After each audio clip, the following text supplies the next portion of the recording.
Well, everybody knows the Zimbabwean voice now, so that's for sure. And it's a beautiful voice, that one. One of unity, one of togetherness, one of peace, one of love, you know. That's the way forward. Oga, Oga.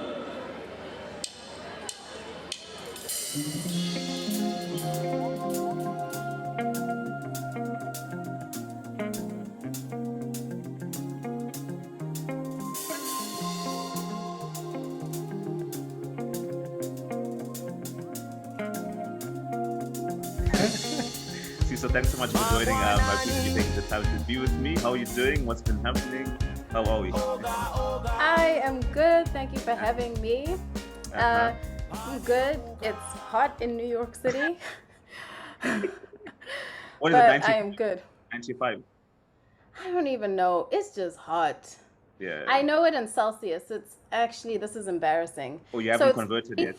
No, I refuse. It's 33 Celsius, which is embarrassing because that just is like a nice summer stay. I feel like this place has changed me. I feel like it does feel, I don't know, in the big city where the buildings are it feels more intense. It feels more intense. It's just like bouncing off of buildings. There's not a lot of like air, like it doesn't feel like there's a lot of air. It's humid here. Also, New York is dirty. This place is not. They don't tell you that. They don't tell. You know, I felt like so cheated. I got off the bus when I came to see you a few months ago. And then I was said, wait, what? Dude? Like, you just see like trash on the. I was like, no one told me this. I feel cheated. It is. It's rough. It's rough out here. But what brings you to New York? Speaking of New York City, what brings you to New York? Why are you? I wouldn't say how does Zimbabwe end up in New York, but right now, what do you have to New York so that everyone has a picture around who you are and what brings you there? Yeah, I came for grad school in 2016, and I just have not left. I have not left. I finished after 2 years, and then I stayed on an OPT and did theater work. That was what grad school was for me. I did an MFA in theater at Sarah Lawrence College. And then after that, I've just been here working as an artist in the city. How does it? Well, okay.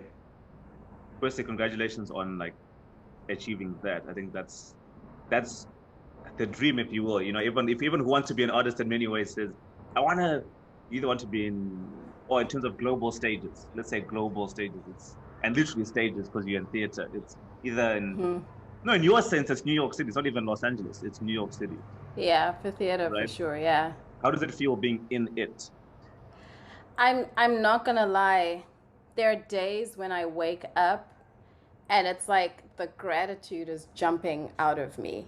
Like it's like a pinch me moment. You know, like I'm like, this is beyond. I think I'm living my dream. I'm living past it. Like the dream was to just get here and to like make, you know, to be around and to like maybe be in a show. Yeah. And now it's like I'm here. Yeah, I think of myself in undergrad even. And Sifiso at Rhodes University could not have even could not have even. Yeah. So yeah, this sometimes I wake up and I'm just like, wow, I'm not where I want to be. Like I have bigger dreams now, and I think that I'm still working towards them. But like, sure, I'm just like, wow, this is amazing. This is the best thing that's ever happened to me. And so the rats, even when I see the rats in the subway station. Or I'm jumping over trash to like, you know, on the sidewalk, I'm still like, okay, I'm not jumping over trash, but you know what I'm saying. Of course. But like when you're navigating all these people in the heat and it's just, you know. It's a blessing. You're like, you know, this is what we asked for. The blessing. Yeah, yeah. Yeah, I love it. I don't even get mad. So I live in Harlem and you know, especially on the weekend or like 4th of July or holidays and stuff like that, it can pop off. Like it's like music, block party type stuff. Like some people get mad about the noise, and I'm just like, I love this. For everyone listening, Sifiso is my cousin, my first cousin, my first Yes. cousin. So Yes. basically, like culturally, she's my sister. Culturally, Exactly. We're siblings. we're siblings. And I think of our grandparents. You know, a generation ago, you couldn't even there's certain things that we're able to do now will be that people couldn't even fathom, even like Yeah. genuinely conceptualize mentally to say, Yeah. or maybe they were, I don't know, I wouldn't put that past them, but it's crazy. Do you ever feel that way to say, goodness me, some of the things I'm doing now, I didn't even fathom, let alone the people where I came from. I mean, when in villages Yeah. generation ago, when villages now, Yeah. You know, my dad will not be impressed that I'm sharing this, Mm. but I once asked my dad what he wanted to be when he was a little boy, growing up in Shurugwi. And he was like, let me tell you. And I just also want to say my dad eventually studied in America to be an engineer. Right? Yes. That's what his profession I is. didn't know that. I didn't actually know that in the US too.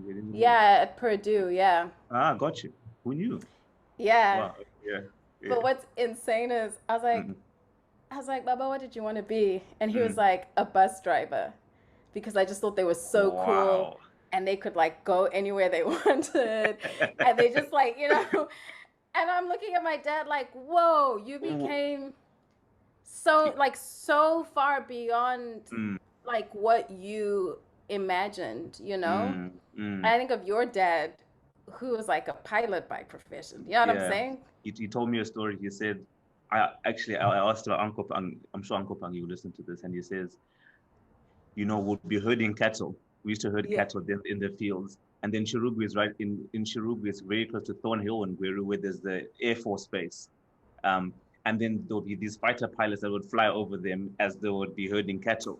Wow. And my dad says, one day I'm going to fly one of those. One day I'm going to fly one of those. Where? How are you going to, like, you can't even, at that time, people weren't even, like, you weren't even allowed to fly. Yeah. Plane. But, you know. And then he saw the world. Literally, as a pilot. Yeah. Like, that was my favorite part. So before you were born, before you were born, and I was the apple of your father's eye. Sorry. It's now Stiti Jane is now the apple. I know. You guys Neither of us are. And like I just remember he would like go places and bring us back things. And it was always exciting. Always exciting. Every trip you'll always come back with, I'll be like, yo, my dad's coming back today. I wonder what we're getting. Yeah. Man, that's so cool. Okay, so we've come to the point to make that we've come a long way. But despite us coming a long way, and there's so much further that we wish to go, there still seems to, of course, I've been watching like a lot of your work as I watched your play yesterday, and there still seems to be, you still seem tethered to this idea or notion of home.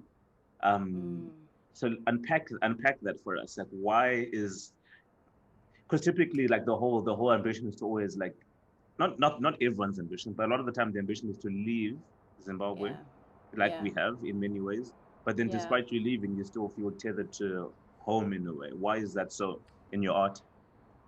I think, and I don't know how much you know about like my early life, but when I was just after I was born, my parents went to the UK and we were there for like a few years, and then we came back to Zim and we were in Kwekwe. So actually when you were born, I used to see you a lot because you guys were in Gweru. And it was like close. We used to visit a lot. And then we moved to Bulawayo. And then from Bulawayo, my parents moved to Botswana. And then I had been going to school in Bulawayo at Girls College at this point. I was at Girls College. And then that's when they moved to Botswana, and then soon after that moved me out of that school to the international school in South Africa. And then I went to Rhodes in another part of South Africa. And you know what? Even like, I've like skipped some of the stuff. Like even in the UK, we lived in England and then also Wales at one point, you know, so there's like, and in Kwekwe, if you talk to your dad, we lived in, that I can remember, at least 3 different houses. One with Gogo Jane, and then another in another house, and then the final. So there's just like this sense, I think, of moving so much. And then after Rhodes, I went to England again, because Mom was there at that point. And I would like chill with our other fathers. And then I came back to South Africa, bounced around South Africa. At first Botswana, then South Africa, and then finally I've landed here. And so I think with all of that moving, home as just a place that you attach memories to has like exploded. It's an exploded concept for me. And that is fascinating because home has come to, it's like, it just means more than a specific place. Like a house or like it's like, yeah, because I've had to make myself at home, so to speak, in so many different places. And I think maybe that's why I'm obsessed with it. Maybe that's why I'm obsessed with this idea of home, is that it started to be something that I carry inside of me as opposed to something on the outside that I'm attaching myself to. And why? That's what I moved a lot. You just wow. That's incredible. Not incredible, it's just, yeah, I can completely empathize, but not even on that level. So yeah, it's wild. But in terms of, but why Zimbabwe? In the sense that you mentioned Wales, England, New York. Now, of course, New York came later, but all of these various places. South Africa, of course, was a big part of, and unfortunately, like even like the notion of Zimbabwe, like Zimbabwe as a thing isn't real. Does that make sense? Like it's just a creation, not even a real thing. But despite that, why still there? Of course, it's where you're from, but why? Why is that in the anchoring central, piece to your work? I think it's how I think Zimbabwe has a lot to do with how I understand myself, how I understand the world. My formative years were spent in Zimbabwe. The people that mean most to me and have been most influential in my life have either been formed, like, so, I mean, technically speaking, our parents were born Rhodesian and are now Zimbabweans, right? Correct. So you're right. It's like Zimbabwe is something that's only existed since 1980. Correct. But this idea, like the idea of Zimbabwe, the hope that it represents is something I carry inside of me. And I understand the world through this. I mean, I talk a lot about how I'm not saying that I didn't have experiences of racism within Zimbabwe. I'm not saying that. But I am saying that when I went to South Africa and I would walk into a store in a certain part, like in the Northwest, and like some of these towns like Zera. Zera.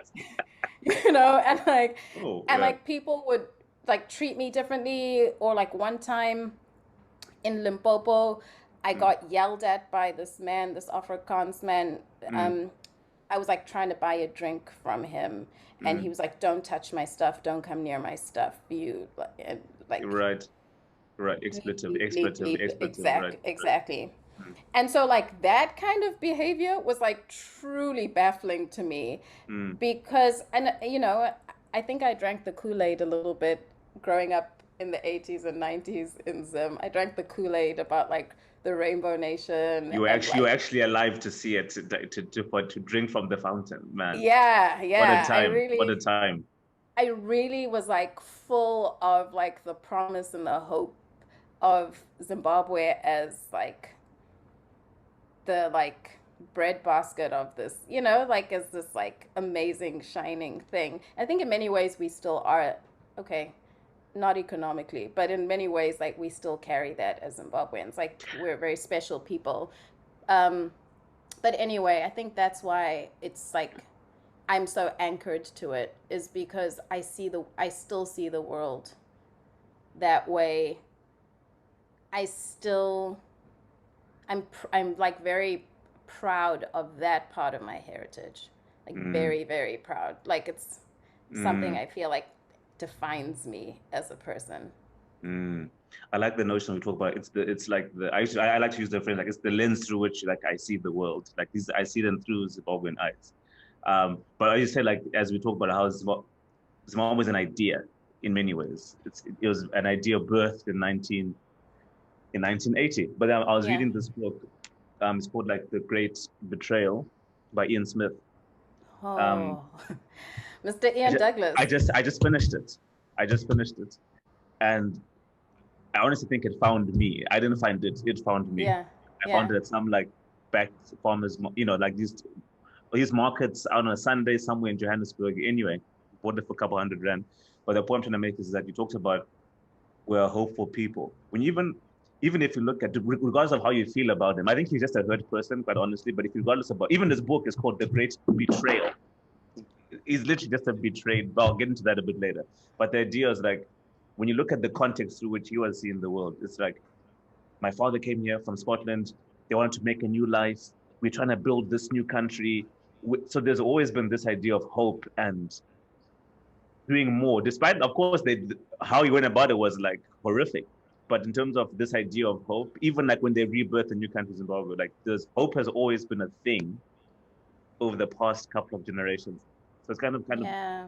so it's like even though we try and like suppress it because of like all of the stuff that we go through, I think we can't really run away from this notion of hope, in our background. Yeah. Yeah. And like building something new.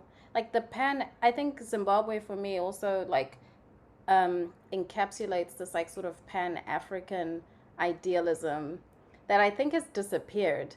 There was a time where, Mm, like, even if you look at other liberation struggles around the continent, like once Zimbabwe was free, Zimbabwe was helping other people. Like Zimbabwe was like, South mm. Africa, you guys, let's help. Like How can we let's how can we, yeah, let's chat, right, let's chat? Like that there was this sense of like I'm not going to go into who we were associated with as a right, country because that's right, right, like it can be a little dodgy, right? yeah, Depending on who you're talking to. yeah, But there was this sense of like, yeah, I don't know, there was this pan African idea or like energy of like as a continent, let's take back the reins mm, and let's like lift mm, each other up. Let's celebrate ourselves. mm.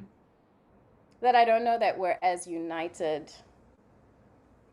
I don't know that there's as like much global discourse as there was like At that era, at that in era that of time. time, Yeah.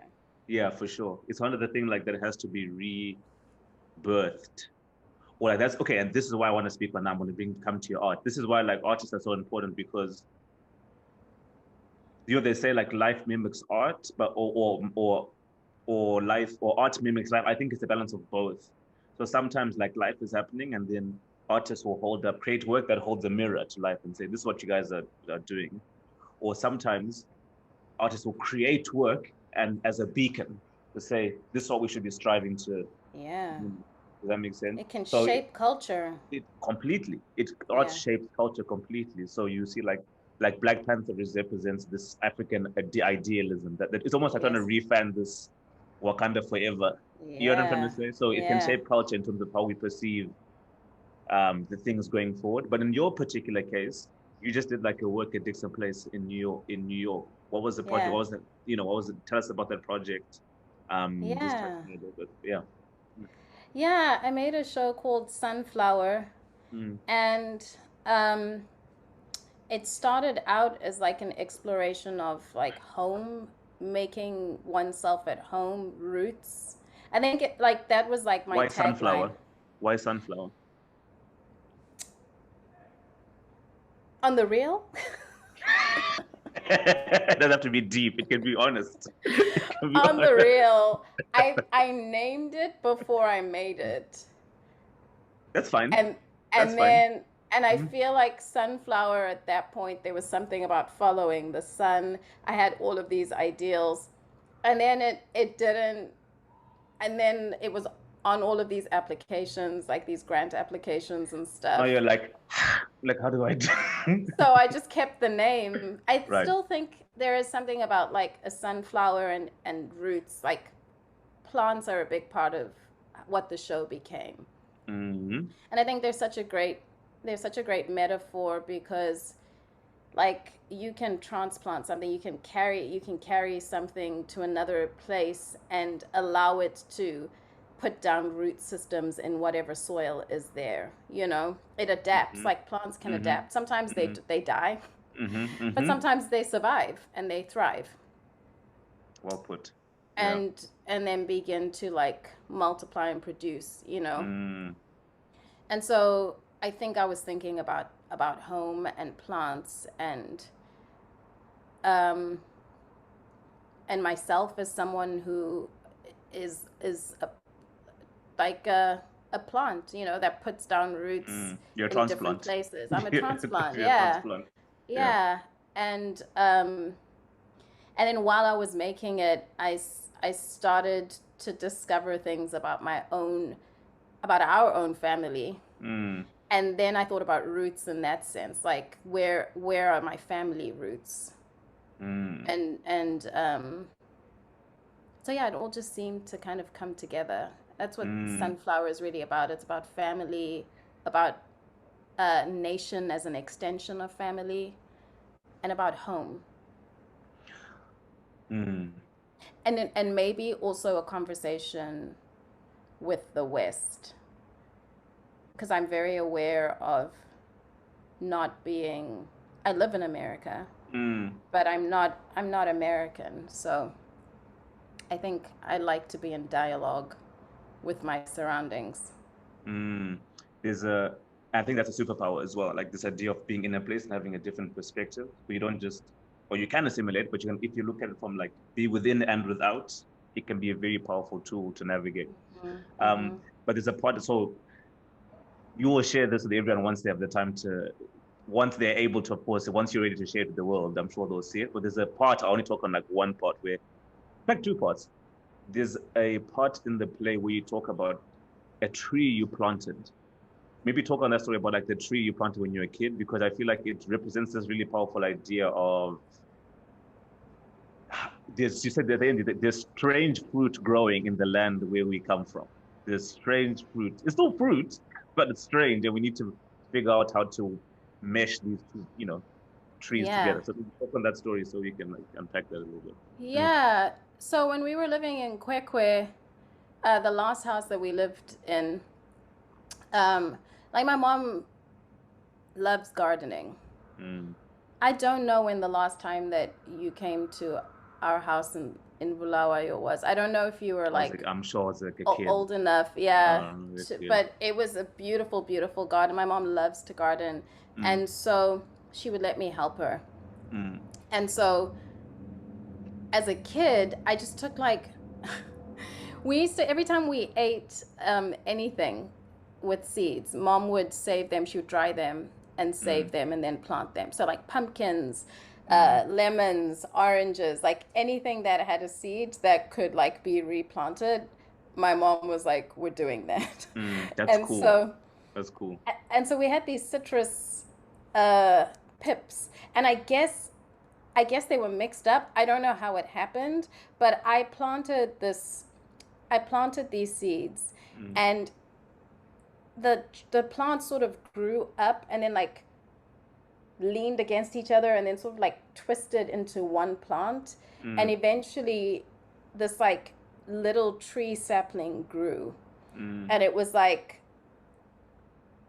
they like merged essentially. And when we eventually moved from Kwekwe, my mom was like, I'm taking it with, we'll see what happens. It's like super cute. It's like, I'll get to why it's significant in a second. But we get to Bulawayo, we put it in like the orchard part of the yard, which was like behind the house. And it grew into a tree that bore oranges on one side and lemons on the other. And it was like, it had one trunk, but like somewhere up at the top, Wild. I guess, like, It had one trunk. yeah, it had like one trunk. Once, and right. then like near the top, sort of like just sort of did something like this, and then like there were oranges on one side and lemons on the other. And apparently it's like a thing that happens. But it was like super cool, and I got the credit for planting it. That's cool. Even though I didn't, I just You just threw some seeds. but I was like, I'll take it. Right. I feel like there must be. You said there's strange fruit. What was the metaphor you're trying to communicate with that story? Yeah, with the strange fruit, I think I was thinking about two things. First of all, I was thinking about how Zimbabwe is living with the real consequence of colonialism. Like, that's still with us. You know, like people are like, what are you talking about? We've been independent since 1980. Like, I'm sure even it's very Ian, real. I'm sure even in that book with Ian I'm gonna Douglas, I'm gonna come back to him. Yeah. like, I'm pretty sure he's just like, I can imagine what he has to say about it.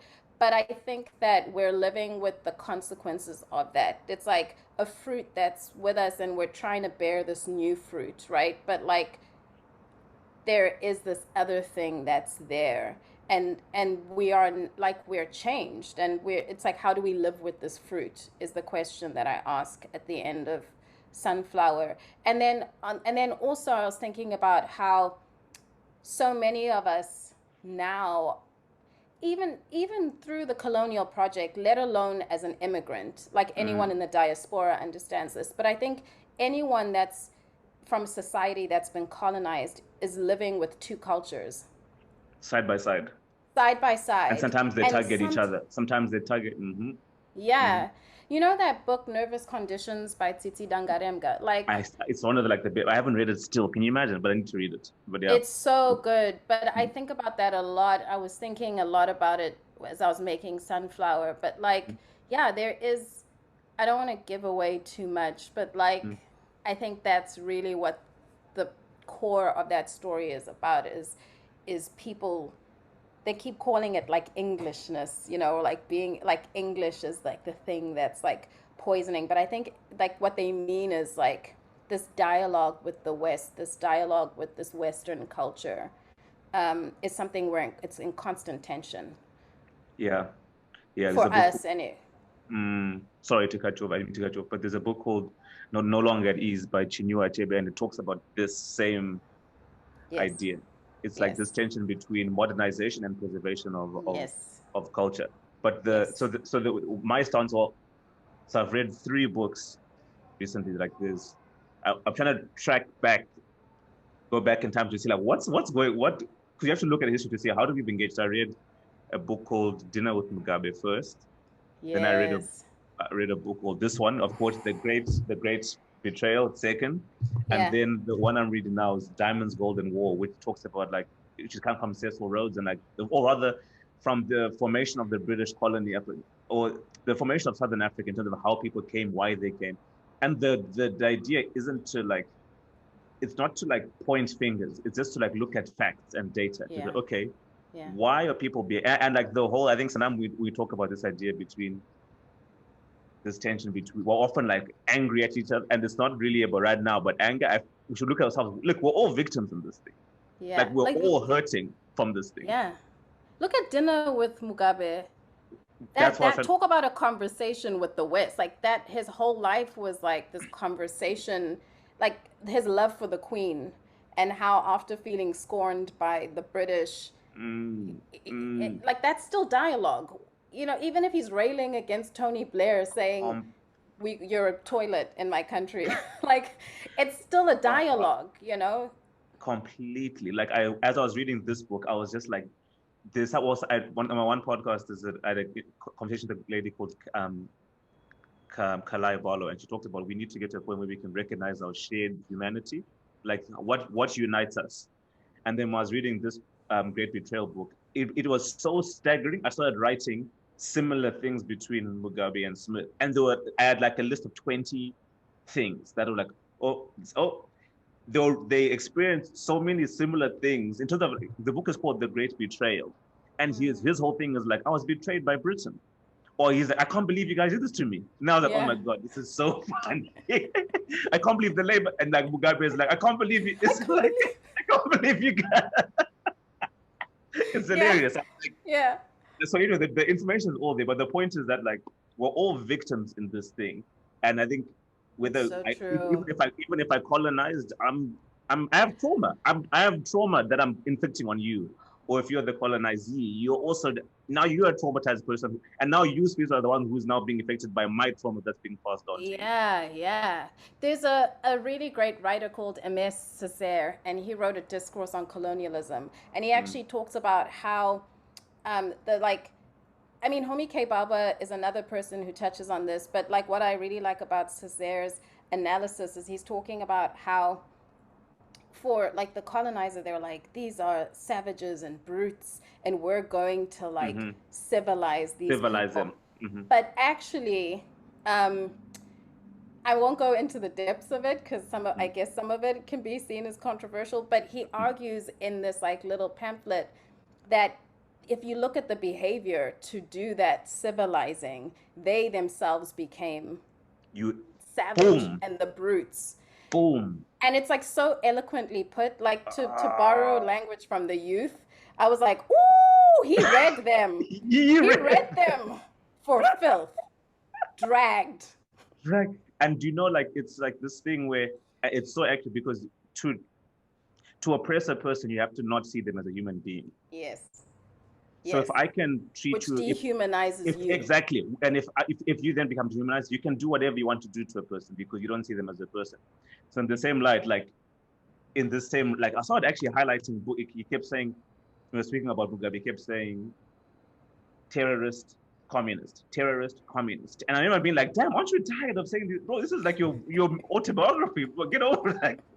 And I felt sad for him because, like, man, like, you're actually like labeling this person, and because you can do that, you can then lock him up for 11 years and not even. And I actually felt sad for you. I said, man, who gave you this worldview? And I wanted to go back to the childhood. And I saw in this childhood, it was like that. The first 2 pages of that book just set the tone for everything. It's like, well, my dad came, and Africans were just there. They'd never worked a day in their lives, so the land was just there for the taking. So to paraphrase, he basically talked about like, look, the land was there, the Ndebelés were there were a couple of Shona tribes there. So clearly, and he says it was it was a no man's land. This is like so much, I was like, wow. And I wasn't getting angry. I was like, interesting. This is actually the lens through which he's engaging with the world. So I said, okay. So, and if I engage with it from that perspective, then it's all mine. I'm going to just have free reign. And I feel justified when I do it. Which is like not the truth though. Like I have a dream to write a project. Like I have a dream to write a project about this, but that's not the truth.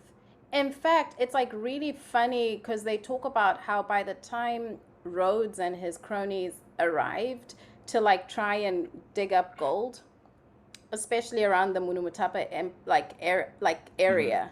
The Great Zimbabwe area. It was dug up, a lot of it.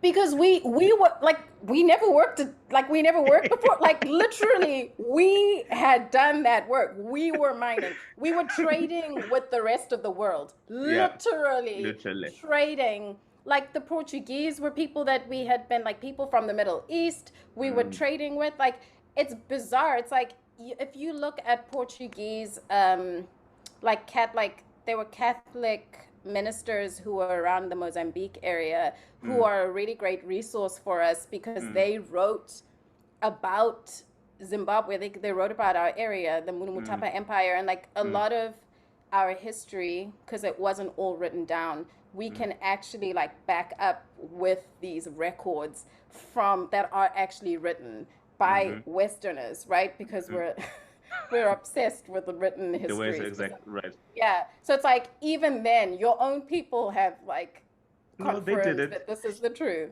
So now here's the thing. So I want to talk on this idea of the truth related to your play. I said to you when I was watching your play,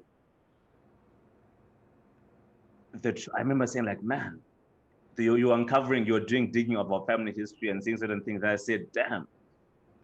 I said to myself, man, the truth is a scarce commodity. I wrote that down. And then like, this is the morning. And I went about my day. I was doing some groceries and I was like, no, the truth actually is not a scarce commodity. It's very abundant, but you need to be courageous enough to look. Yeah. But here's the thing. When you read like Smith's book, or when you read a lot of these books or whatever, you realize like, if I am to know the truth, what does that then do for my worldview? It can shatter me. It can actually quite literally shatter. Really it can shatter me. It's like if you woke up tomorrow and someone said, by the way, your mom and your dad aren't your mom and your dad. You're actually born in Haiti. Actually. Like and if that was the fact, that would completely traumatize you. Unravel you. You won't even know who you are and what context which engage in the world. So I can see why people are scared. Why we are all scared of the truth. But I feel like you're often ego, right? Ego. The ego protects us. The ego is like protecting us from that. The ego is like, don't worry, I'm going to keep us intact. I'm keeping us together. And then you look at if it means I'm lying to you, that's how it was going to happen. And we're going to lie. But then look how much trouble we're getting into when we believe. Like I was like with Great Zimbabwe, for example, where they said, no, they were mining around here. Or we found by fact, like archaeologists came and then they said, no, they built this. Like they told the whole lie about like, no, it could have been a black person Africans could have built this. Like, no, they don't. But what does me identifying with that truth do for my worldview? It can mess me up. So I actually feel sad for you. So I don't get angry. I'm like, damn, I'm really sorry. Like someone hurt you to that point that you had to live like that. You know what I'm saying? Yeah. So the whole thing is like, if we can deal with our trauma and create a safe space to deal with our trauma, I think we'll be in a much better place for the next. That's really that's so true. We have to deal. Yeah, we have to deal with it. We really do. But like you said, it's a courageous act to do it. It's bravery. We all need like a session with Brené Brown. To dare greatly. Yeah, exactly. But of course, but we can talk about this forever. But I want to talk about why theater. Like, at what point in your childhood did you say, like, because you've been really bullish on this artistic expression, like artistic medium rather. Why theater? When did it start? Just take us back so we know the journey, so that someone that's listening and is young knows how to get there. I'll say two things, and you can confirm this with our father if you like. I remember every time one of our dads came to visit, whether it was your dad, Uncle Pangi, Uncle Japheth, I prepared a show. Like, really? I didn't care how long or how far they traveled from. I didn't care if you were coming from South Africa, from Harare, if you'd come from England. I don't care if you were tired. You have to see. That is the first thing that we're going to do, because I have prepared a dance. And then sometimes I would be sent away. I'd be told, no, like, just let them sit down and, like, have a drink. Like, can they breathe? Damn. Like, just let them, like, breathe. And then I'd be like, 10 minutes later, are you ready for my dance? Are you ready for my song? Are you ready for... And for me, I think it was a joy to prepare this thing for them. It was my way of saying, welcome, I love you. That's what I remember. It wasn't actually about like, look at me, because I would practice. Like even from a young age, I would like go out, they'd be like, Sifiso, just let them sit down. And I'd go out onto the veranda and then I'd like rehearse my things. And then I would like come back. With like, okay, let me workshop that. Okay. Yeah. I was like rehearsing, even like no one told me to, I would just go into the next room and like, I'd be like, okay, now I'm going to put on makeup, seeing as you've given me this. And I'd like mess it up, but I'd go into my mom's makeup and be like, this is how a performer prepares. Right, right. And I don't know where I got that from. But the other thing is, I know that in grade 1 we wrote like, those cute, they're like 4-sentence essays that you write in grade 1, and it's like, what do you want to be when, like, my mother is a this, my father, like, my mother's this, my father's this. When I grow up, I want to be, and I wrote actor. I don't know where that came from, but I was 6 You wrote that? I wrote that. Did you have a TV growing up? We had TV. I watched a lot of concerts. So, like, it's surprising I didn't say singer. I was obsessed with Paul Simon's Graceland Big album. tour. Big album. That big album, and they recorded that in Zimbabwe. I have issues. I wrote a show about this. Yeah, that's recorded in Harare. It's a whole thing. I'm like obsessed with this, and I wrote a show about it. But it was actually recorded in Zim because at that time it was in 1987, and South Africa's Graceland. South Africa still wasn't free. So it kind of became like a South Africa benefit, like an apartheid awareness concert. But what's so special is because Zimbabwe was independent, the crowd is full, it's mixed. There's black people, there's white people, there's people of all nations. I'm getting chills. My body's getting tingled. It's tingling. Incredible. It's incredible. And then you have Huma Segela, you have Ray Piri, Bakiti Kumalo, you have Miriam Makeba, like all these guys, and they're singing Bring Back Nelson Mandela, Soweto Blues, and Paul Simon's there, and they're singing the music from Graceland and spreading awareness about South Africa being free. They ended the concert with Nkosi Sikelel' Africa. It's really, really, really beautiful. Land of Grace. Yeah. They performed it in the Land of Grace. Yeah. And that used to be our national anthem too. At that point, that was Zimbabwe's national anthem too. It was like a lot of people's national anthem. Correct. It was like the African national anthem. Yeah. And so anyway, I remember watching that like over and over and over until it started dragging. So I watched a lot of concerts, and I watched movies like Pink Panther and stuff, but I can't say that I understood from watching those movies like what an actor really was. But I wrote that I was going to be an actor.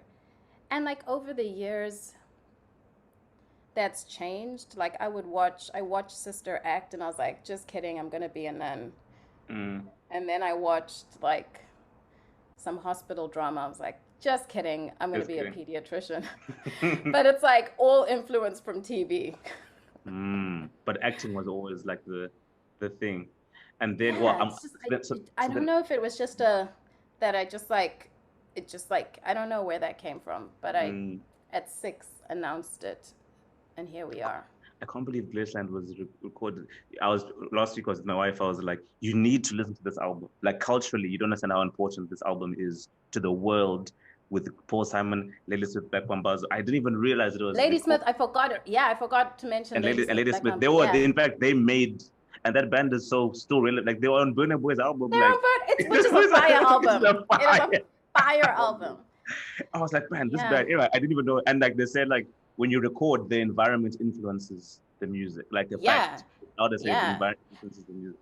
And it's problematic. I think what's fascinating, sorry, I'm just going to say this one last thing about Graceland. The problematic thing is literally there were sanctions against South Africa, and everyone had the understanding that they were not going to engage with South Africa until apartheid ended. And then this white man from New York named Paul Simon says, I'm going to get on a plane and go record with South African artists. And like, it's great because from that, Ladysmith, Black Mambazo's career like takes off. Huma Segela was already like a celebrated artist. I think Miriam Makeba was also really big at that point. But like, it changed the lives of many of these other artists and like put a spotlight on Southern African music and South African music in a way that like no one knew, like no one had ever seen that before, heard that before. So there was like good that came out of it. And then yes, people were aware of apartheid and were having a conversation about it. But it was like people were protesting. People were like trying to blacklist him. It was like as a geopolitical thing or phenomenon, it's fascinating. I think Fascinating.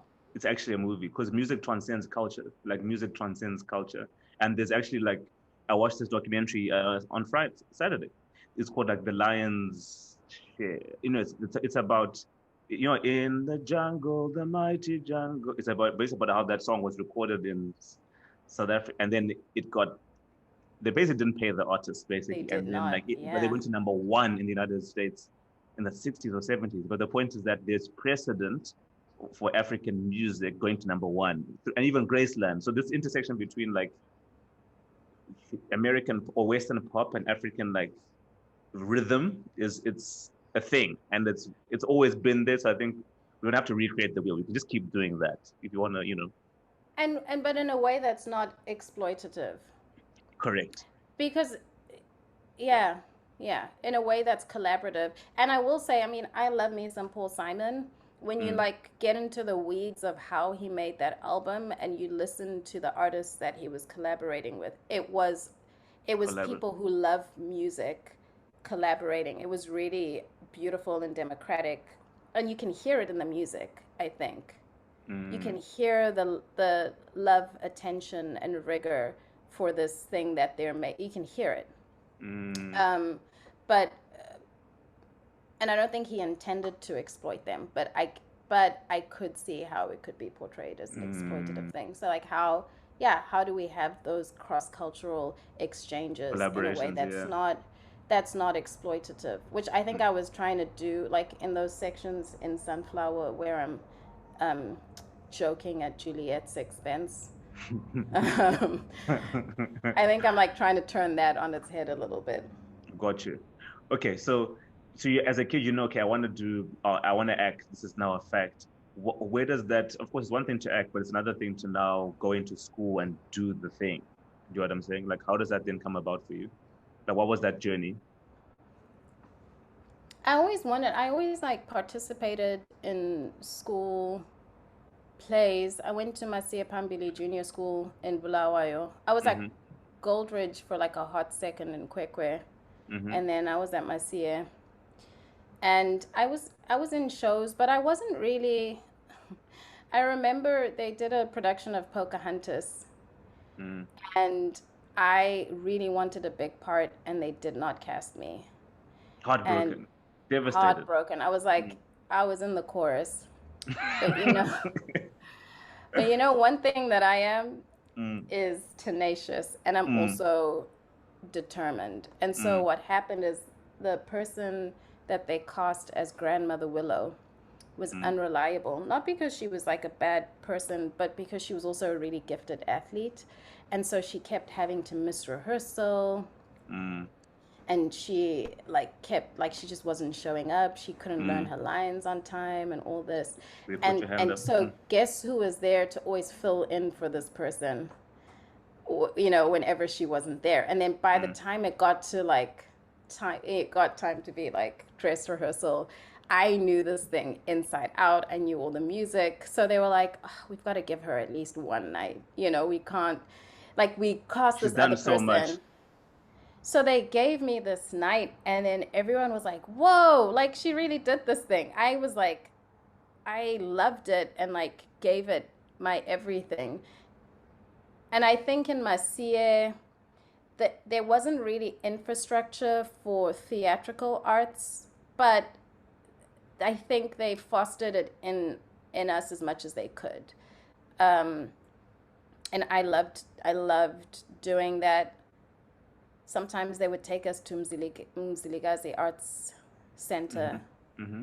um, and that was always amazing for me. But then when I went to girls' college, I mean, the theater scene in Zimbabwe, particularly in Bulawayo, is like very specific. It's changing now, but when I was growing up, I just didn't feel like I had, besides Mzilikazi, like there wasn't like they were like really the center of theater that wasn't like kitchen dramas. Do you know what I'm saying? Like, Mm. Mm. Mm. There was you cultural know, movement. There was like it was yeah, academic in a way where it's like and culturally relevant, as opposed to, because I think like before then, Stephen Chifunise wrote this really cool essay, like a journal essay about theater from the 1980s into the 90s in Zimbabwe. And before, it was just like people doing these like British dramas, like these British one-act plays, you know, things that didn't really like for anyone. Like my mom always jokes about how like they would have to recite these poems about Big Ben or the Thames, or you know what I'm saying, like things that they couldn't even. It's like what do I know of the what do I English know? countryside? Bruh. But here I can quote this whole sonnet about it. They were civilizing you. It's and so that I think was something that I didn't have a lot of interest in. But when I got to girls' college, that was very much, I think, the flavor of the kind of theater that they did at girls' college, and also they just quite Shakespearean almost, like in its style. Yeah, or sometimes like musical theater, and they were kind of very snobbish and exclusive about who they let perform and things, or who they encouraged. They did these Lambda exams and Trinity exams, and only people who went to like Whitestone were allowed because they could pronounce words a certain way. They had the right accent to do theater, to do drama. They spoke the Queen's. They spoke the Queen's English, and the rest of us were just not encouraged. And I remember that being very hurtful for me. I remember being hurt by that and really wanting to participate, and realizing that that wasn't going to be an option for me at girls' college. But what ended up happening is I left after Form 2. And when I got to South Africa at this new school, the drama teacher there named Mrs. Ashman, it was like my first day there. I don't even know how she knew my name. But she goes, "Hello, Sifiso. Are you coming to audition for the school production?" And I literally was like, "Whoa, okay, seen." Do you feel seen? Felt seen. Like I was like, how? But you know, later, I mean, at the time, I was like, she wants me to come. But actually, she just was someone who believed that drama is supposed to be inclusive, and that everyone has a story to tell, and that everyone should have a platform to tell their story. And you know, Mrs. Ashman changed my life. She changed my life. That moment changed my life. Being in the school play, I had like one line. Shh. That was my line. Baby steps. Baby steps. But I lived in that line. And the next year, I was there. The next year, I got a bigger role. And then the next year, I had like a lead, you know? And so, and then also I was competitive. Like I competed in something called the Rap School Festival. They don't do it anymore, but it was like a whole bunch of, it was like a festival, a one-act play festival for high schools that was held in Johannesburg. And we competed, and we came like, I think we came like second. We were like the runners up one year. And then like after that, oh yeah, you could only be in raps. You could only be in raps like one time, so that everyone got a chance. But like the next year, I was like, I want to go back, and they were like, no, other you people did your need turn. a turn. You had your turn. Yeah. Right. Yeah. But I eventually at the international school got like honors for drama. I like won. I started doing exams that are similar to the Trinity exams, but like the South African equivalent, and got, you know, special citations for that. And so it became clear. I was like writing plays for the one-act play competition that we had like internally at the school. It just became clear that that's where my passion was. And I kept up with my other schoolwork, but that's what I was dreaming about. That's what I was doing all of the time, writing things, writing plays, writing ideas for plays, writing monologues. Yeah, constantly making and thinking about making and watching plays. Yeah. So then after that, I got into. Do you know what AFTA is? Yes, in South Africa.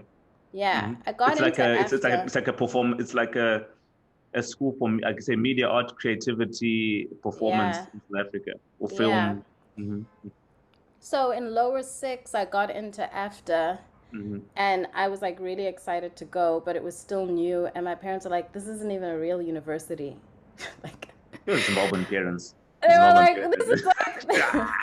So like, Freaking out, and they were like, what? yeah. Like, my parents have always been supportive, they've always Mm, been supportive, but I think they were just like, this is not a real, this sounds not like a yet. Mickey Mouse Mm, college, you know. mm, mm. It's not, but in their minds they were And also at that time, it was still a at that nascent, time, because but it it's was not at all. new. But it's not at all. But it's not at all. It had only been open for like a year or two, so they were Mm, like, there's no like institutional history here for us mm, to really feel like we're sending you to something that's worthwhile. mm, But then I luckily got into Rhodes University mm.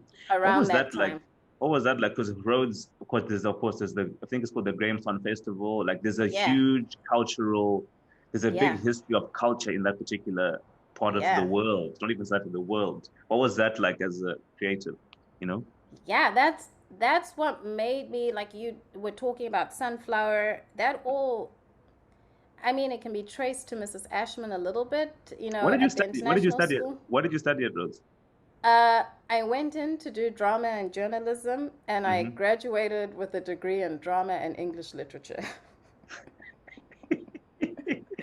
I guess I'm you're all like, blending the two still in a weird way, in a way now. yeah, yeah, yeah.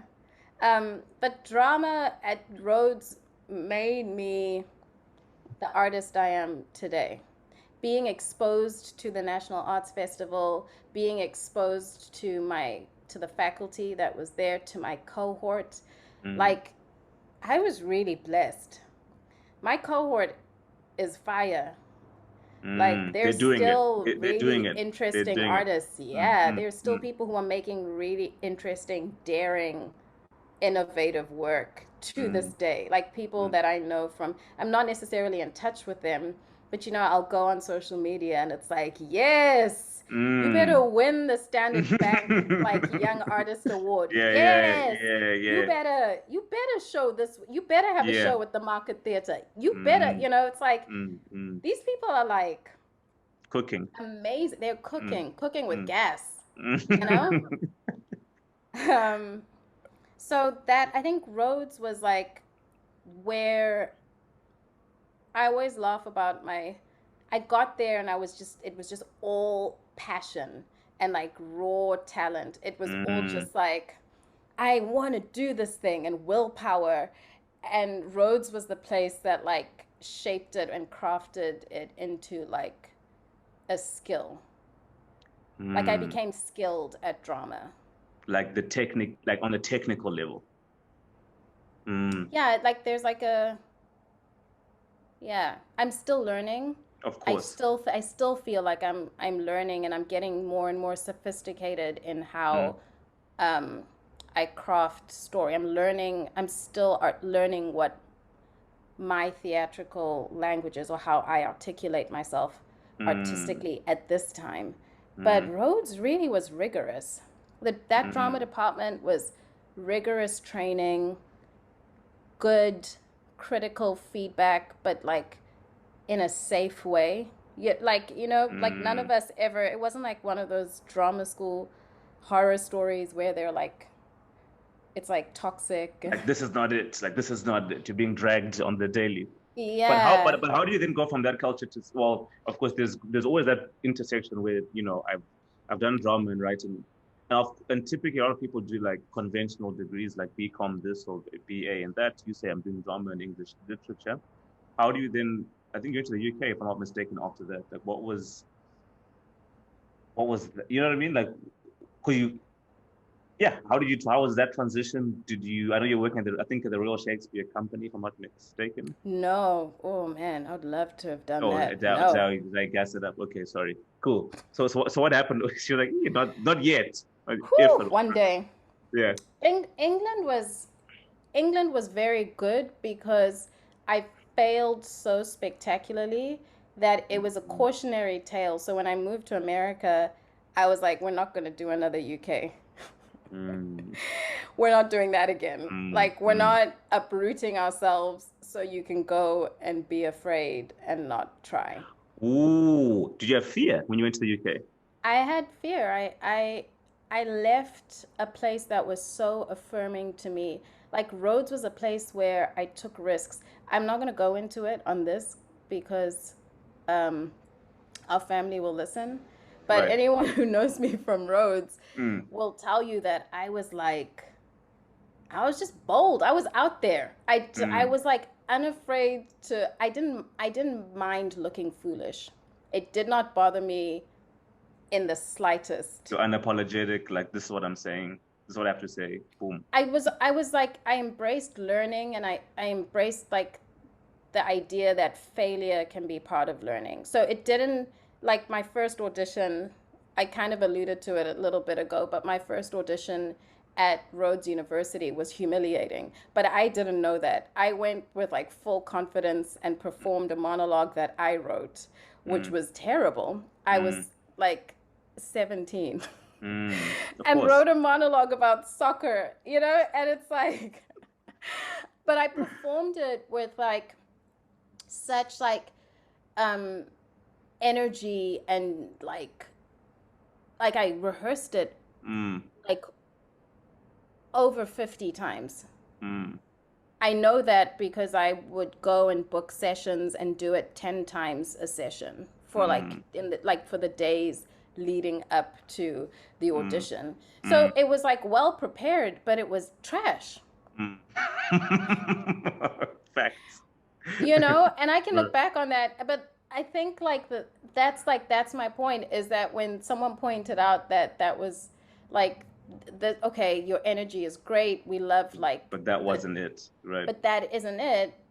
I was like, got it. What is it? Word. But what changed between that and without embarrassment, without like any like I was just like, that's what I'm here for. Let's talk about it. And then I got to the UK and I just was like, I think it was the culture shock. I think I didn't know that many people. I didn't feel as safe, maybe, you know, because even at Rhodes, there were people I recognized from, there were people I came from the international school with. There were people who had been at girls' college that I'm now walking around Rhodes. Yeah, I'm like what? Or like this is like exactly, yeah. So there was something safe about that environment for me. I felt free to fail. The stakes, it felt like I was there to learn. Whereas now I was in the UK and I felt like I should be a professional. The stakes felt a little bit different.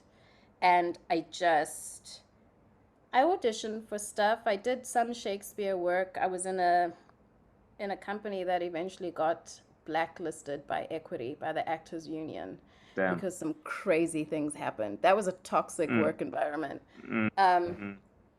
But I did that work, and I booked a gig singing. It was like half singing at this like hotel in France, and then half they also were like a band, like a separate entity that would go on tour on the off seasons. And I booked that gig but couldn't get a visa to go to France, which, can you imagine if I was like a French pop star? Can you imagine? You'd be like, you know how like that Nigerian singer Asha, like how she's, I don't know, like she's big in France. I'm like, how is she so big? Like I think she's bigger in France than she is like anywhere. It's wild. Is that the girl that Fire on the Mountain, Jailer, Mr. Jailer, stop calling. No, that's not who I'm ASA. thinking. ASA. Okay, no, that's not who I'm thinking of. Who is the girl who sings "Down on My Knees, I'm begging, please, down on my knees"? Who sings that? I don't know. It's also like a name like. Is she African? Is she African? She's Nigerian, I think. Nigerian. No. Like she's West African, but I don't know from where. But they're big, you know. But the point is like that could have been a nice lane for you out there in France. I really could have been. Got I you. could have been like But you still came back and wrote a play at Haifa despite you being out there, right? You still like, well, look. I learned a lot. I still worked in the UK, but I didn't like push myself to get like I didn't push myself to get representation. I had major imposter syndrome. And like now knowing what I know, like England really was the place for me to like get work. That like I actually really I could have gotten representation for myself. I could have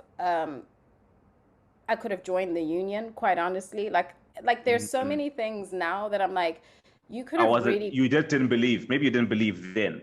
I didn't believe in myself. I didn't believe. I don't know.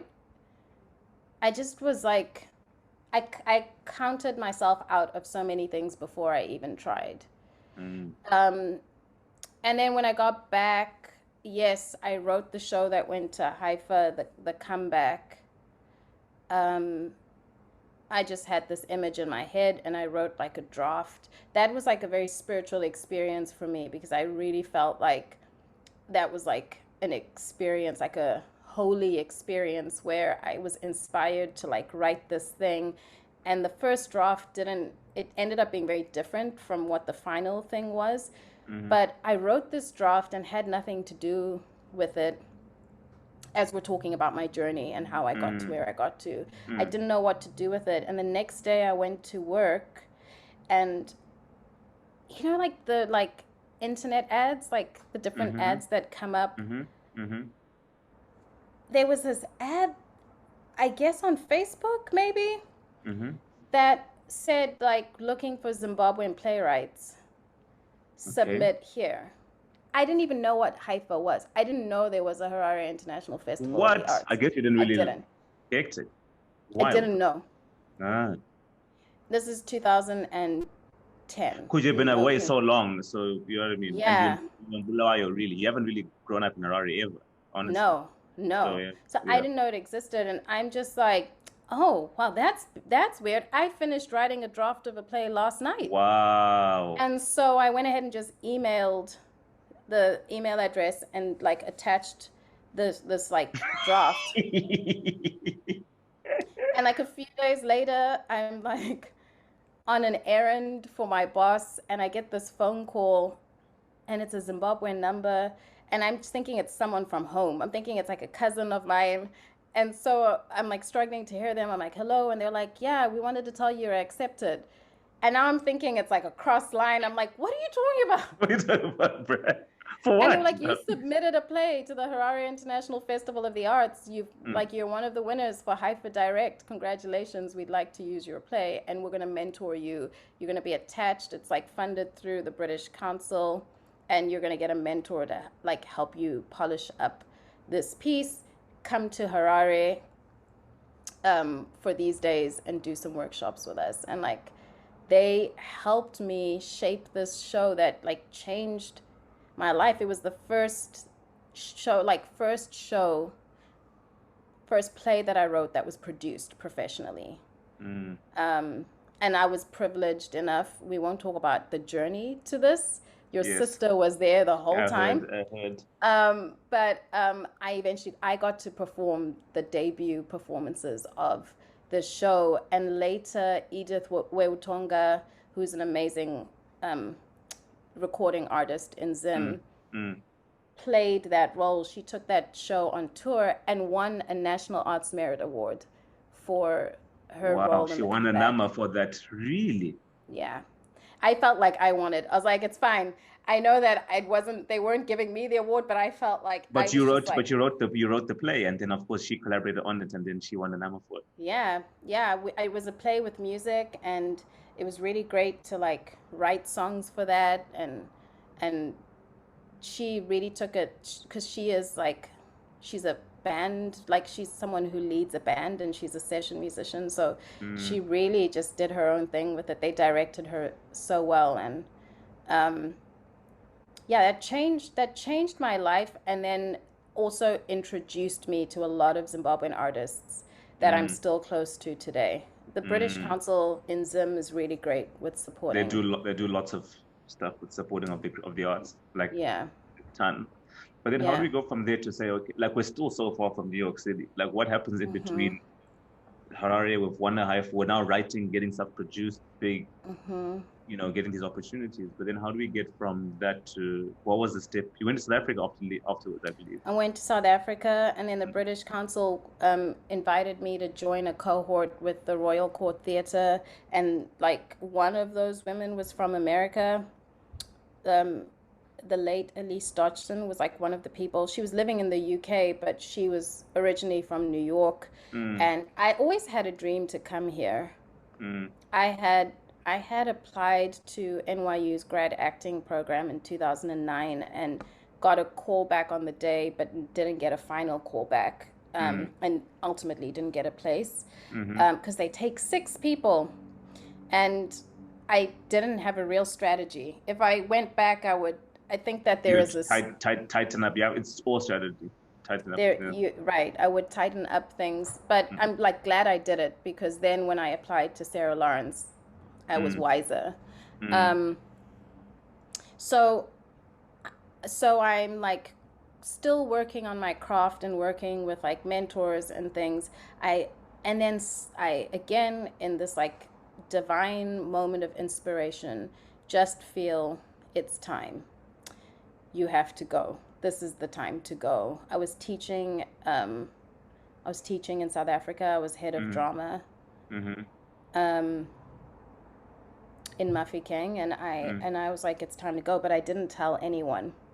I didn't tell a soul. I just quietly got to work on applications. I hired a coach to help me narrow down a list of universities that and colleges that fit like the specifications of the kind of training that I wanted, and worked with her to, I wrote so many drafts of the statement of purpose and things like that.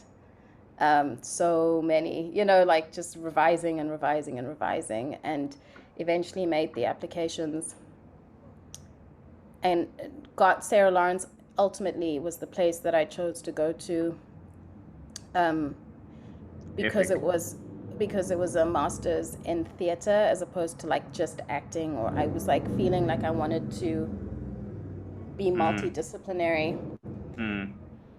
and here we are. What a journey, wild. There's something that jumped to me when we talked about this idea of like you applied in secret, where you were like something I wrote in my journal the other day about. I think I was reading my Bible and talked about. I don't know. I used to just review but I talked about I think God creating in secret. And I was like, wait, Yeah. what? If God creates in Yeah. secret, so then I read this other thing about how like our ideas are very innocent. Like the idea is innocent. It's very innocent, and you have to really protect. Like they're like kids. If you have this idea, sometimes Yeah. it's not ready to just put into the world before it's grown up yet. You have to protect it, nurture it, cuddle it in secret. So sometimes That's what I it think felt I'm like. like, I want to do this thing, but I feel like if I put it out into the world or talk about it, it might get stifled. That's what it felt like. It felt like no one told me to do it. If you know this about me, but like my mom was shocked because I don't have any secrets. That's the thing. Sifiso has no secrets. So like you can imagine, my mom was like, "What do you mean? What do you mean you're going to America? What do you mean? Like, how long have you been working on this?" She's like, Yeah. "What?" But I just felt for that I needed to. I didn't tell anyone. I didn't even tell my best friend. That was something between me and the Lord that I would work on after school, at night, and on the weekends. And it was like my little project. Wild, and it came to fruition. But here's the thing: I can't. It's what's really like.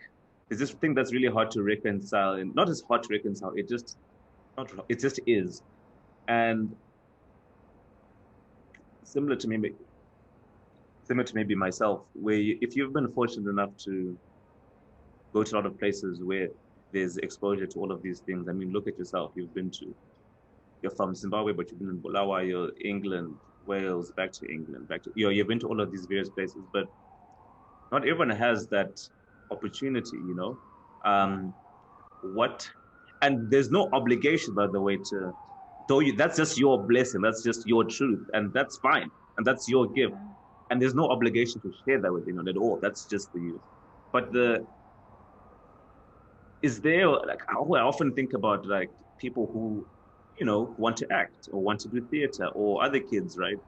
I'm thinking about this idea as like, if you're really blessed and have resources and access to information, which is more than anything, is there a way in which it can be used to help other people who might not have had the full spectrum of experience that you've had? Do you think about that at all? I do, but I also want to say something. I talk about like the institutions that I was in, like when I was talking about Zim, and I was like, oh yeah, girls' college, they weren't very encouraging. But I do want to say, growing up in Zim, is it Chipawa? Is that what it was called? Chipawa, yeah. Like that kind of stuff, it was very much, I felt like it was very much like for Harare kids, like there were some Bulawayo things that happened, but like I was always jealous. I was like, wow, man, Harare must be kids, nice. Must be must be nice. nice. You guys had 2 TV channels. Okay.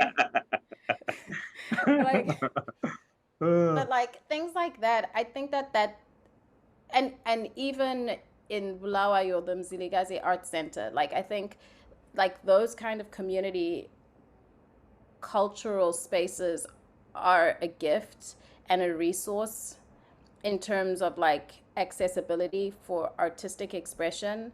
I also am excited by a lot of the artists that I'm now coming to know are doing a lot of work with people, going into schools, working with people, encouraging that kind of stuff. I know Danai Gurira also, I think her company is called Almasi. They're working to like support young up and coming artists. That's a dream of mine.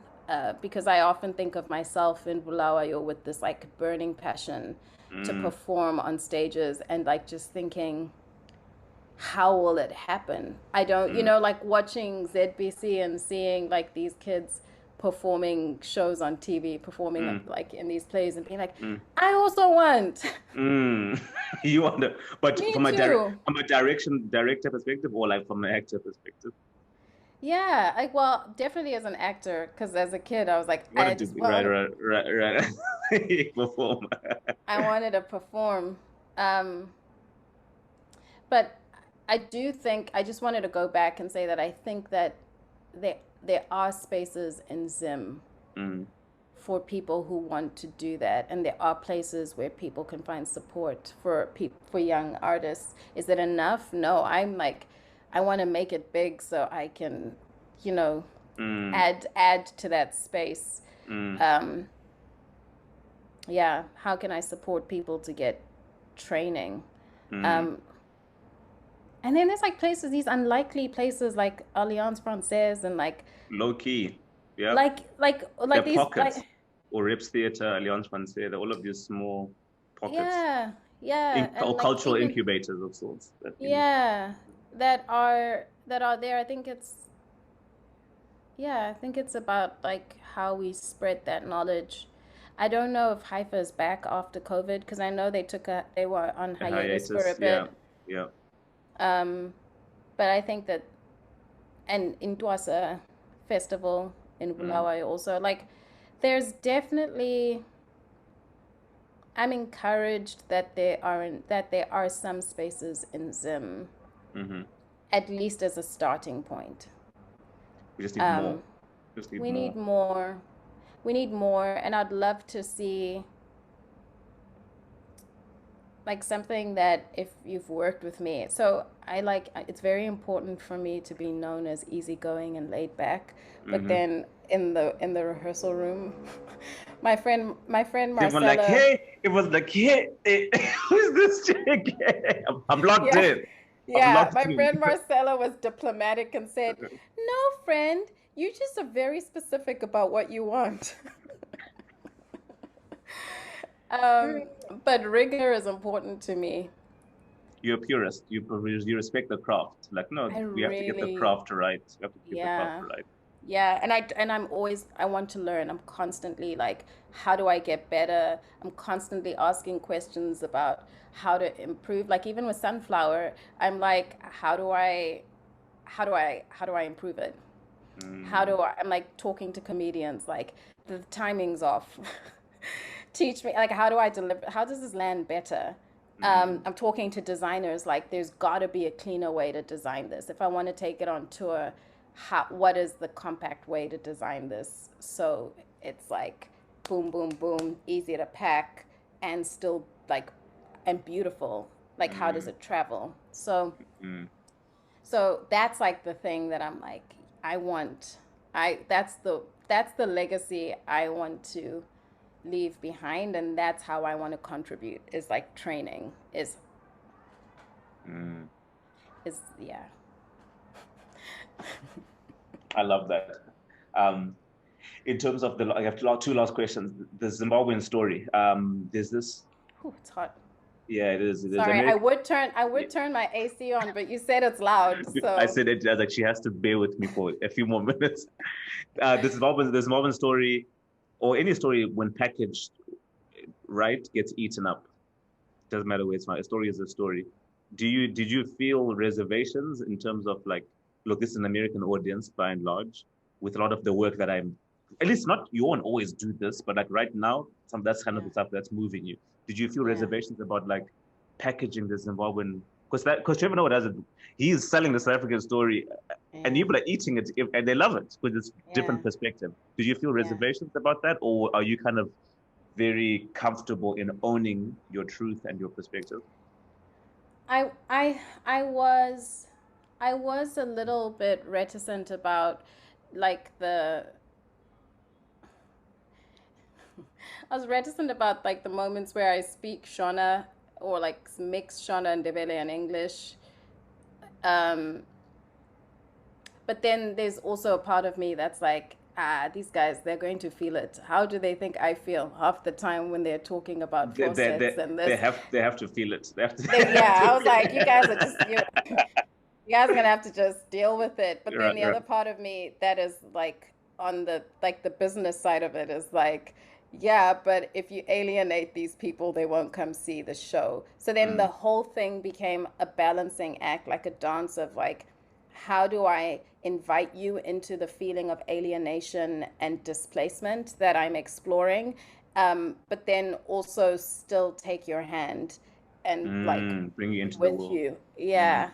And my friend Josh really put it so nicely. He was like, it's like you invite us in and then you like push us away. Yeah, because the time when you go, it's like the language flips and the aim is like, whoa, of course, I'm with you the whole time, but some people are like, am I here? Am I right? Yeah, and then how people were so surprised that they were like, I still followed. Weirdly enough, I still got it. Like I didn't. Yeah, I knew that you were speaking a different language, but I still kind of got what you were saying. Yes. I don't know. Like in the middle of the play, I thought about I haven't read the book, but I need to read it. Like it's a book called Clockwork Orange, and I've been told that this is a book where obviously it's like, but the whole language is completely like funky, but because of halfway through the book, you realize I just read this whole book and there's nothing that I shouldn't have understand this to it. No lay person should understand this, but I read it. But in the same way, I remember like something came to mind. I was like, oh, even if I said Clockwork Orange in my mind because it was like, people are there and they're there, but even when they're being pushed out, I was like, nah, you can still follow if you just, because the context is ever present throughout the play, right. And also, I think I was also, the other hesitation I had is I was like, oh, I'm not inviting people on safari because I'm not interested in like being some kind of, I'm like, I'm the African. Forgive me. Yes, I'm not going to be a token African, and I'm not about to be like, forgive me, those of you that love Sarafina, but I always think of Sarafina as like apartheid the musical, and I'm like, no, I'm not doing that. So I was a little nervous about that. Like that was the thing that I kept being like, I'm not about to be like the smiling, happy Zimbabwean, like, like that's not something. That's not what it is, right. Yeah, and so then that's when like the Eland fake out, like stuff like that was where I felt like I was getting my power back, where it was so satisfying to watch people cry and like get very upset because the eland was extinct and then turn that on its. That sent me, by the way. Can I honestly, like, my heart actually like dropped for a second. I don't know if I can give away too much in the way, but you know, our totem is Shawa, Morpho, Eland. Of course, that's our totem. And sometimes, like, the more the westernized you become, you forget about the importance of like animals. And the way I actually think about it is like, if people have been in a particular area for hundreds and hundreds of years, if they're still practicing certain things, they aren't stupid. Like, there's a reason why people pass on music and they respect animals. Yes. Like, I was in Vic Falls before I came, just before I came to the US. And then I was talking about like, we were talking about like folklore. And then like the one guy was like, wait, oh no, in fact, we're talking about like how people often get killed, but some people get killed by elephants. Like at least two or three times a year, people are getting killed by elephants in Big Falls. I was also like, yo, have you heard about this guy who's native today? He's like, yeah, for sure it happens. But it's usually when someone's doing a lot of like evil stuff in the community, like we often see an elephant will come in. Then I was like, wait, what? And then I saw like, that's weird. I just thought about that. And then like in like Twitter, there's this thing about, I don't know if you saw it in India, where I was like just thinking about that. exactly, like the elephant came and so I was like, killed the woman and then went back to a grave. And then still I said, and elephants are the most peaceful creatures. So for an elephant to really go out of its way to really try, and like it must have been something bad. So the point that I make is that like, man, if someone's telling you about like how elephants are very wise and they're sage and they're really upheld in particular communities, and they aren't tribal or they aren't idiots for that. There's a reason why certain animals are upheld or revered or considered sacred. And the same light, I was like, man, okay, I really should just dig a little bit deeper. So I think go on for like doing the work to like really dig into the importance of your totem. But you sent me when I was like, wait, they're almost, I felt like I was about to be extinct. Like, wait, what? But for sure, like that came from this like conversation of like, oh, yeah, I'm not taking you on safari. I'm not about to be some like exotic thing for you to, you know, it's not a freak show and it's not a circus act. And at the same time, I do want to share my culture with you. So how do I do it in a way that's, and to honor the fact that I am living in a country that does see, like the reason that bit works is because they were for sure people in the audience that were reading the entire show up until that point in that way. And then I like was like, and they were like, oh, I'm sorry. One lady said afterwards, she was like, I'm so glad you did that because sometimes I don't think I know what's appropriate, what's respectful, and so I'm so glad you did that. And I was like, that's nice. That's a nice conversation. Nice compliment for sure. Two questions to bring us. What's the big dream? What's the big dream? If you feel safe enough to share it in public. If not, as you said, ideas are innocent. Sometimes it's like, I'm not trying to hear, you know what I mean? If you feel safe enough to the larger goal or like the larger purpose that I see that I can talk about is like story, going back to what you said about like the lens and like perspective, that's shaped by story. Like not necessarily films and theater and books and stuff, but it's like this, we tell ourselves stories. When I went to England and refused to step out of the box, I was telling myself a story. I was telling myself a story that I wasn't good enough. I was telling myself that story. And so we understand that stories can liberate us, how we see ourselves. Like they can change how we see ourselves. They can keep us in trauma. They can keep us in situations that aren't good for us. They're so powerful. Like even history is just like a story told from a like certain perspective, you know? How do we talk about ourselves? How do we talk about the world? And so I think I'm interested in making work that at least like enlightens people to like question the stories they're telling themselves, to look at the stories that they are participating in. What stories am I perpetuating? Is this a healthy story for my community? Is this a healthy story for my family? And so one way that I'm doing that is by questioning my own stories. You know, there's that Marianne Williamson quote that I always come back to, that our deepest fear is not It's that not that we're inadequate. Our deepest fear is that we're powerful beyond measure. Yeah, and then like later on she talks about when we let our light shine, we unconsciously give other people permission to let their own light shine. And so I guess I'm like taking a page from many of the people that I admire and like asking, yeah, I'm like delving into story and asking myself what stories I have been telling. Making new stories where the old ones don't fit anymore. It's about imagination. There's this book. Where are you? It's too high up. By Robin D.G. Kelly, called Freedom Dreams. And how like he thinks the Black radical imagination, like imagination is the thing that really will like liberate. Like this is specifically about like Black people. I think it's like centered in America, but I think it's relevant to the diaspora. And I think it's relevant to humanity. But I think imagination is the thing. Yeah.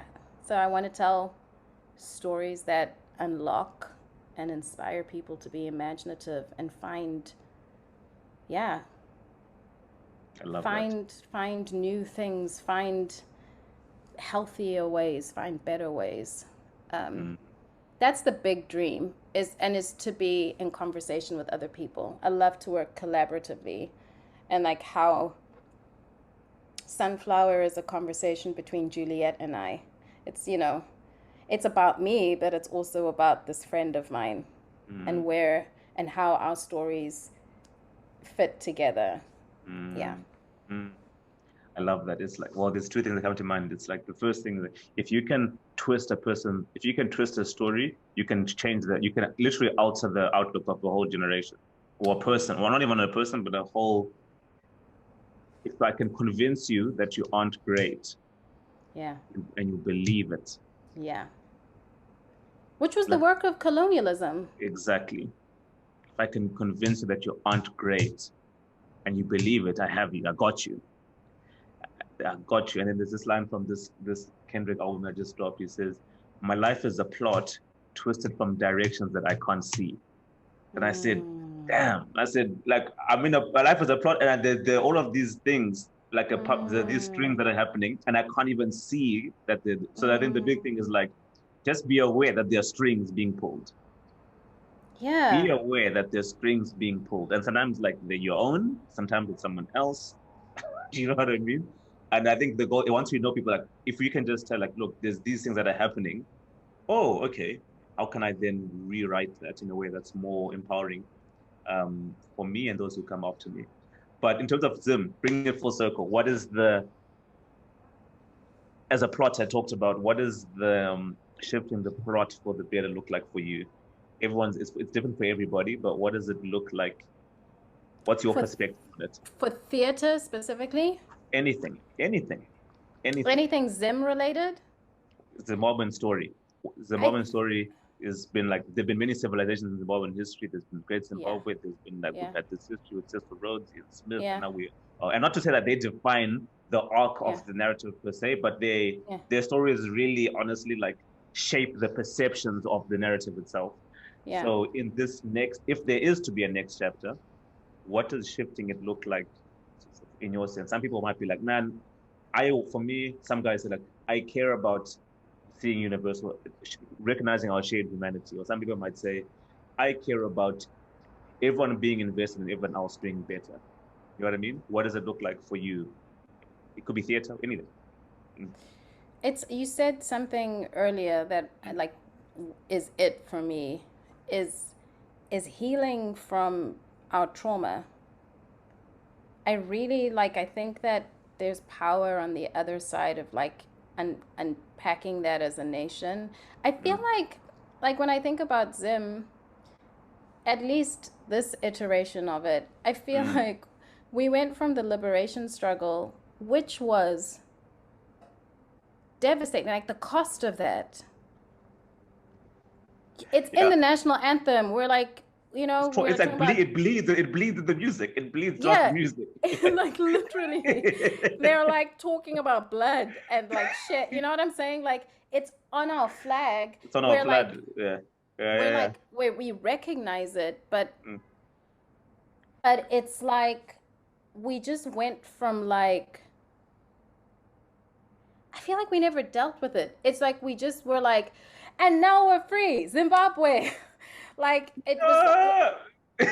it just Yeah. was like no one like we and I feel like we're sitting with the wounds from that, and also like just even like we always joke about how Zimbabweans are everywhere, but that like that It's not kind of normal. started like our own parents generation, like they were sent out to be trained so that they could come back and help rebuild the new Mm-hmm. nation and stuff, Mm-hmm.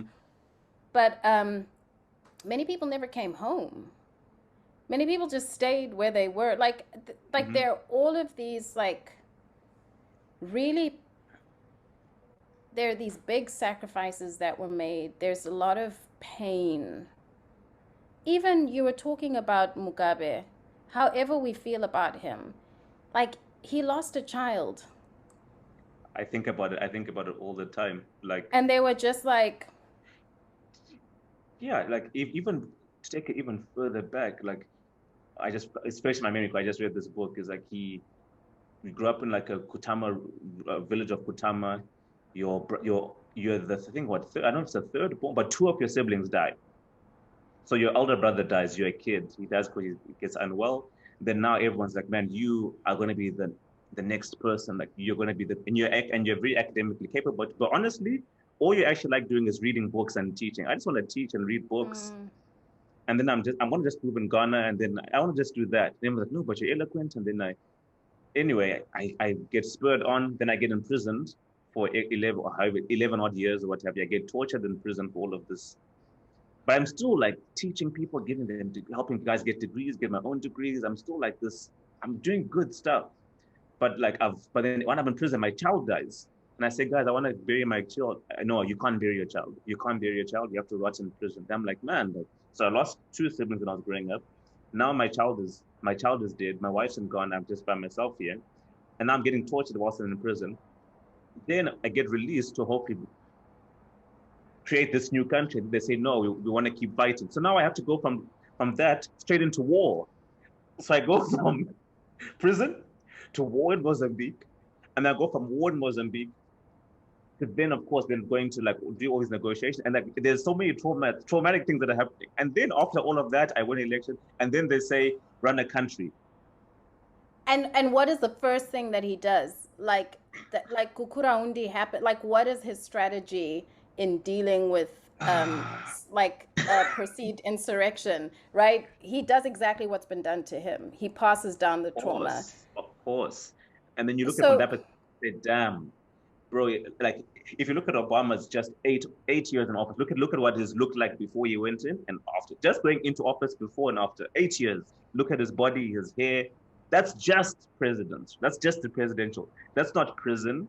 That's not death that's just that. So if you now say prison, torture, death of a child, going to war, learning about politics, running like, bro, you haven't healed, my man. yeah. And now we're just the ones who are suffering off the back of like all of this stuff, bro. Like, Yeah. you know what I And like mean? I Like, think that like just yeah, as a nation like we need I don't know what it is, but like I even think a lot about this. I in a sense of like I have this I know I don't want to let me just say I have a friend. Let me put it this mm, way. I have a mm, friend who was like arguing with me about moving back to Zim, and I really after Haifa tried to move back to Zim, but I couldn't find any sort of stable way to sustain myself while I was there. I couldn't find a job or anything. So in the end, I just ended up moving to South Africa where I could find work. But she was arguing with me and like, we've got to rebuild. Like, if everyone keeps running away, how will we fix this place? And she's doing a lot of good community work. She's like doing some great stuff in the public health sector. It's incredible. But it's worn her down. She is a shell of the person that she was when she was, and now even she's like, bruh, where's the exit? Like, you know, like it's like, yeah, I don't know. It's something about healing. I think it's something. You find a way to heal, man. To heal, or at least to acknowledge express that it you're in a way. hurt. Well, acknowledge that you're even hurt. That's the first You need to step. acknowledge that you're hurt firstly. To like, man, I'm not okay. I'm actually not okay. Yeah, because then that's when the fight comes back. You need energy to try and heal yourself, right? Like to try and make things better. And I think until we admit that, and I don't know, I haven't lived in Zim. I sometimes feel like, who are you to say this? To weigh in. Oh, completely. As I talk to you here, Washington DC, you and you. At the same time, I'm like, yeah, who are you to weigh in on these things? You aren't there. You aren't there. Yeah. But that's also a thing I have to think about as well. Yeah. But you know, doesn't make my opinion less valid. I don't think. Yeah. I think I'm thinking of it. I'm like projecting. Maybe I need to heal. I'm like, I am someone who needs to heal. I haven't lived in Zims. Like, I've visited and stuff, but I haven't lived in Zim since 2001. And you're still here talking about it, writing about it, producing about it. I mean, I've gone home. Right, yeah, like it's like something that is like working its way through me. There's things I carry that I'm like, this some of this baggage is like national baggage. Can I be honest? I hope we get to a point where I don't have to talk about this stuff anymore. That's actually like the big dream. It's like, we dealt with that. Yes. Amazing. Now I can, you know what I'm saying? Like, yeah.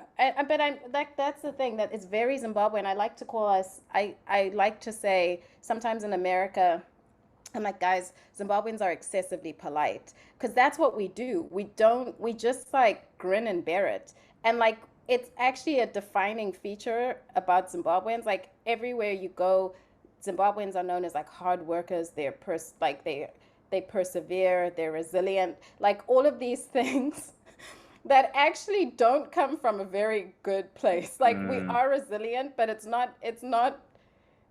something that's come out of like just grinning and bearing it and like finding a way to move forward. And over time, it's like exhausting. And and I find myself constantly just like, this is not healthy for me. Why am I in this situation? I should be like, nah, this is not it. But the suffering, I call it suffering and smiling. Suffering and smiling. Like, we really.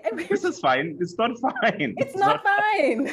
That's my dream. I think that's what I was trying to explain when I was talking about healing and stuff. That's actually it. Is I want us to get free from that. I want us to start finding our voices to say what it is that we want, and to see it come to pass.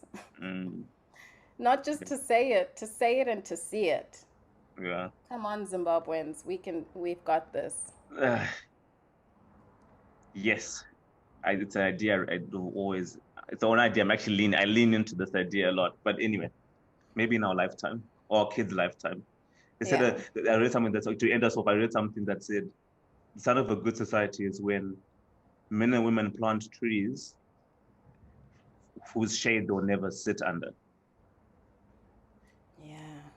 You know what I'm saying? Like we plant, like similar to trees. It's like we plant trees, but we're planting trees, but we know we'll never sit under the shade. Yeah. But that's the whole culture. But we're doing it. Like I'm not going to sit under that shade, or I'm not going to eat its fruit. Really, I'm not going to do that. But it's still important to plant the tree. Absolutely. You know, and I think this podcast is doing that work. Like you're having these conversations with people, you're getting multiple perspectives from Zimbabweans in Zimbabwe, outside of Zimbabwe, about like I think we're like articulating we're articulating the tree, and that's an amazing thing. The goal is to not make it an echo chamber of like. So now I have to like now engage the audience a lot more to be like, as I'm actually the next 10 episodes, I want to just talk to audience and diverse audience. It might not even Zimbabwean, honestly, but like get a diverse audience so we can be like, what, why do you listen? What? But I think that it is like, it starts with the words first. People say, yeah, but the actions are important, but you have to articulate it first to be like, this is what I want. I have to articulate it first. You can say, okay, you know what you want, now let's do the work. So hopefully like this, like just, these are like just seeds, and then like people glean what they can glean, and then at least and I get a lot from it for myself. Just I learn a lot, but I think it'll be cool if we can hear what everyone has to say, like yourself, and plant some trees. Plant some trees. But Sifiso, thanks so much for taking some chat with me. It's been wonderful, and thanks for having me. I'm so excited and honored. Thank you. Anyway, I'll be coming to. Wait, how can people support you? When is the show coming out? Like, where can people see it? Like, you know what I'm saying? I know the show has happened, but when can they get it? Is there a way to get it?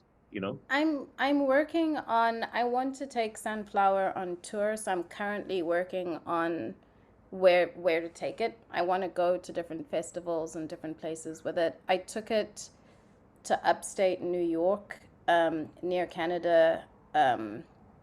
To the New York State Puppet Festival last month, and I was like, oh, I think this thing can travel. So yeah, I'm starting to try and talk to people about how to do that. So hopefully that will happen soon, within the next year. And then in the meantime, I'm collaborating on stuff with artists and making work in the city. I have a show. Sorry, continue. I have a show coming up on the 28th and 29th of September. And then in October, I'm in another show, which if you follow me on Instagram, all that information will be there at Fiso Pearl. Got you. Yeah. But yeah, I'm just making work and enjoying collaborating with cool artists and living my dream, following my curiosity. That's my mantra right now. It's follow the curiosity. What is sparking interest right now? So good. We love to see it. And all the best on everything. You're doing great. And there's so much more to do and see and experience. So keep following your curiosity. Thanks, brother. Oh my gosh, this was so nice.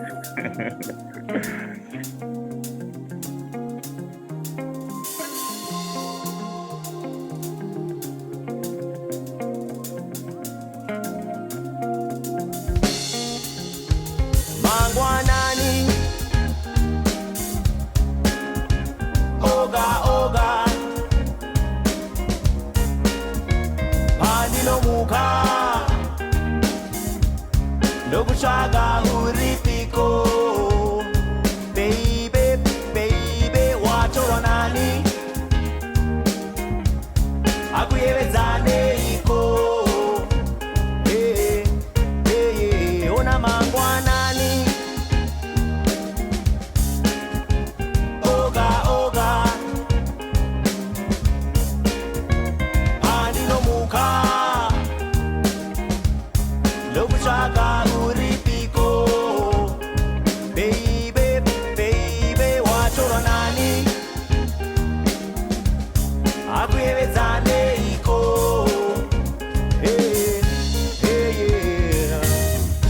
I find myself time traveling down the road back to a time when we were strangers and apart.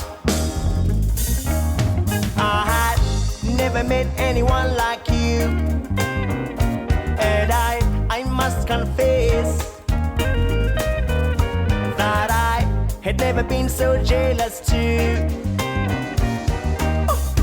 feel the stress. I am so taken by you, oh baby, I'm so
I'm so taken by you. Hey lover, I'm so taken by you.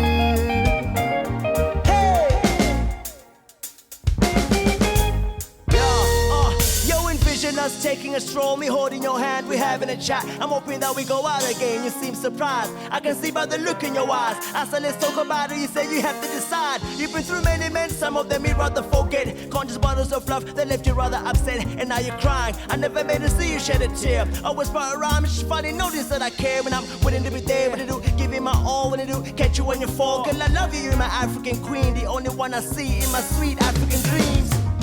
Mangwanani.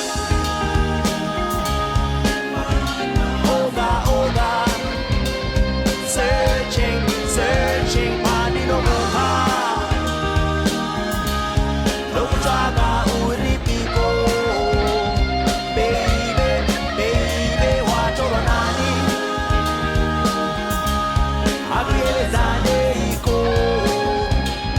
Searching, searching, magwanani. Oga, oga. Searching, searching, pandi no muka. No traga uripiko. Baby, baby, wachoro nani. Agrielezane iko. Yeah, yeah, yeah. Every morning, every morning, every morning, every morning, every morning, every morning, every morning, mamba kweza. Pandi no muka. Ooh, yeah, ekuseni.